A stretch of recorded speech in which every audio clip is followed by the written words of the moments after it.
Muita troca rica aqui no Conar 2018 em São Paulo. Eu conversei com a Paula Giacomo Martins, ela é vice-presidente de recursos humanos da SAP América Latina. Vamos ouvir aqui a nossa conversa que está muito interessante.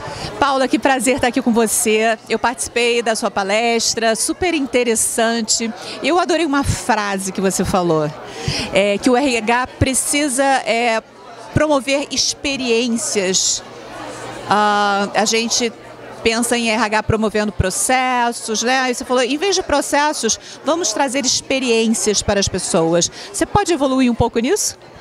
Tudo bom, Celina? Obrigada, é um prazer estar aqui no teu canal. Realmente eu abordei esse tópico, principalmente assim, por liderar a área de recursos humanos numa empresa de TI, de tecnologia, super importante que a gente acompanhe a evolução e toda essa transformação digital que nós, enquanto empresa de tecnologia, também oferecemos para os nossos clientes e para o mercado de uma forma geral. Em termos de recursos humanos, eu acho que já passou a fase do RH ser visto como uma área processual, uma área de processo, uma área só de sistemas de RH, e sim oferecer essa questão da experiência para o funcionário, para o colaborador. E através dessa promoção das experiências, ele se sentir como um cliente final, como um consumidor. Então, um consumidor que seja de conhecimento, aí a gente está falando na parte de aprendizagem, a gente está falando um consumidor de feedback, então a gente está falando em avaliação de desempenho, com uma promoção do feedback contínuo, então novas formas dele vivenciar o ciclo de vida dele profissional e de carreira dentro de uma organização. Que bacana, eu acho interessantíssimo a gente nesse congresso no Conar 2018 está falando bastante de diversidade também.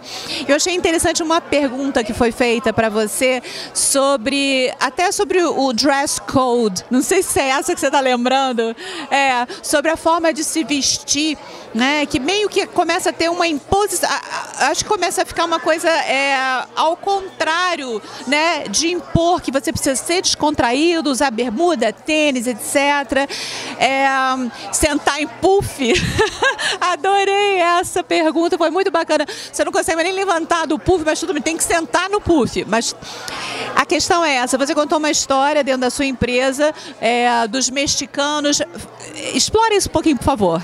Isso, a gente estava realmente conversando sobre esse contexto do modismo, né? Então, as empresas acabam se sentindo um pouco obrigadas a oferecer esse tipo de, vamos dizer, requisito para os funcionários, mas nem sempre você está atendendo a toda a tua população, a todo o público que você trabalha dentro dessa organização. E a gente está lidando com diversas gerações dentro do mesmo ambiente de trabalho. Então, pode ser que para os milênios, para essa geração que está entrando no mercado, seja bacana, seja cool, sentar no puff, ter a mesa de bilhar, né? Uma sala colorida, e pode ser que para outra geração não seja tão interessante. Ou mesmo dentro das mesmas gerações, alguns se adaptam àquele modelo, outros não têm interesse. E aí foi justamente o meu comentário, que a gente tem que trabalhar com a diversidade e inclusão, respeitando as diferenças, né? E alavancando o que essa diferença traz para a organização. E eu comentei realmente na questão do dress code, numa reunião que a gente não tem problema transparentemente dividindo isso, onde o código de vestimenta, vamos dizer, aí descontraído, esporte, etc. E é uma reunião América Latina e os mexicanos estavam de terno e gravata. E algumas pessoas que estavam na organização do evento falaram, poxa, será que eles não leram a instrução? Não leram o e-mail? Eu falei, não, gente, eles leram, só que eles se sentem bem assim. Então, você tentar impor, ditar, que seja uma vestimenta, que seja um código de comportamento que não se adapta, ou por uma questão cultural, ou até por uma questão individual, de preferência individual, acaba sendo autoritário. Então, acaba saindo do propósito que você quer atingir. Então, eu costumo dizer entre até os amigos de recursos humanos de outras empresas, é muito mais bacana a gente levantar a questão e atender os diversos públicos. A pessoa tem que se sentir confortável do jeito que ela é, do jeito que ela gosta de se vestir. Eu até brinquei que eu adoro um salto alto. Então, se eu trabalhar numa empresa que impõe que eu vá de tênis todos os dias, eu não vou me sentir bem. Eu não vou me sentir confortável. Então, acho que cada um tem que respeitar a sua individualidade também. Isso é muito interessante a gente trazer, porque o respeito em primeiro lugar, né? O respeito ao ser humano e da forma com a qual ele se coloca no mundo. E a forma que a gente se veste está comunicando uma série de coisas sobre a gente mesma, né? Então, eu acho, assim, a gente poder ter essa liberdade também de ser convencional, né? Isso é uma forma de respeitar a diversidade. Eu achei muito interessante isso que você colocou. E acho que sendo autêntico, né, só para complementar, acho que sendo autêntico e sabendo que as pessoas estão respeitando esse ser individual, porque também é muito ruim quando você chega no ambiente e você se sente ou diferente, mas sente que o ambiente não está te aceitando. Então isso é importante, é muito impactante. Passa por um monte de coisa, não só pela maneira como a gente se apresenta, eu acho que tem muito mais comportamentos que ditam isso dentro de uma organização.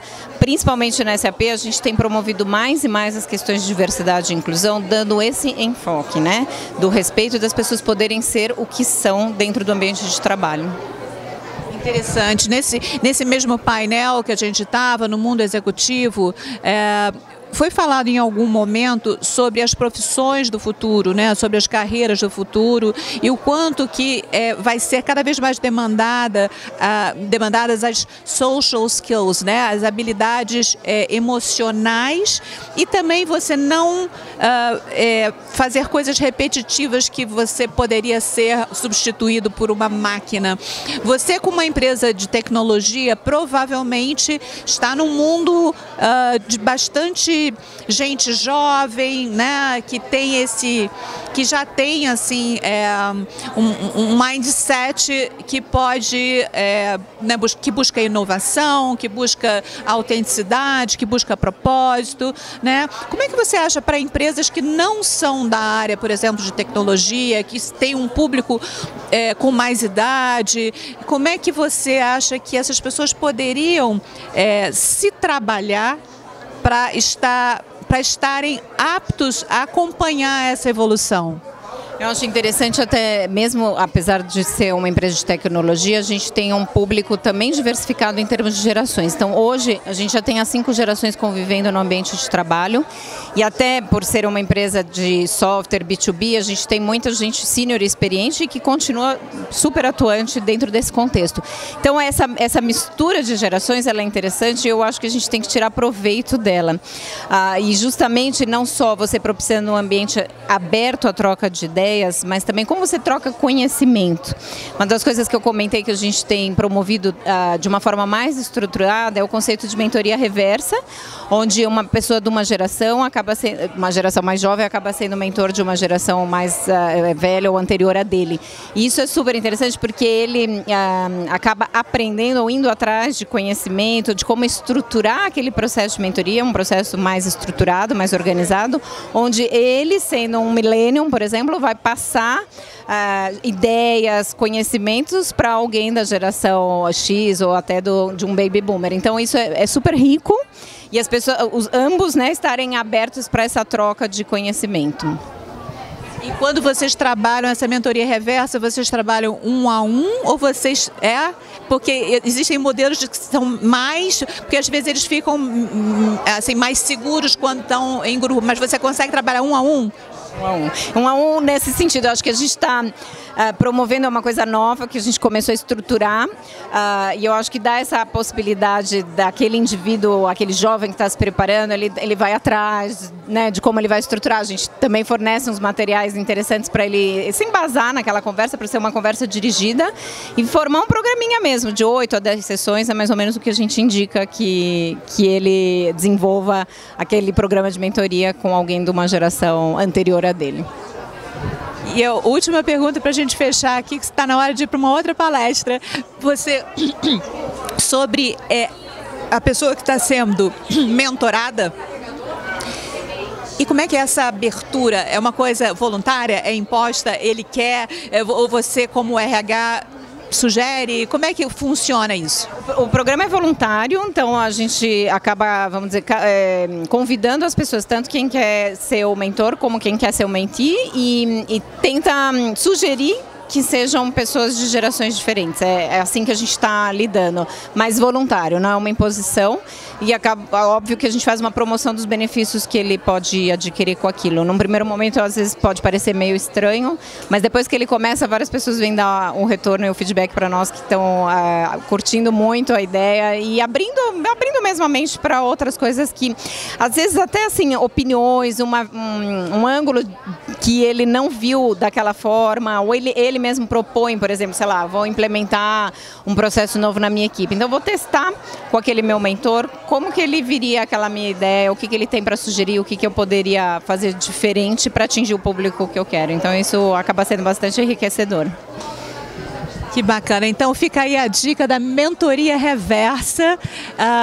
Eu tenho assim muita honra de ter você aqui no nosso Inside Conferences no Conar 2018.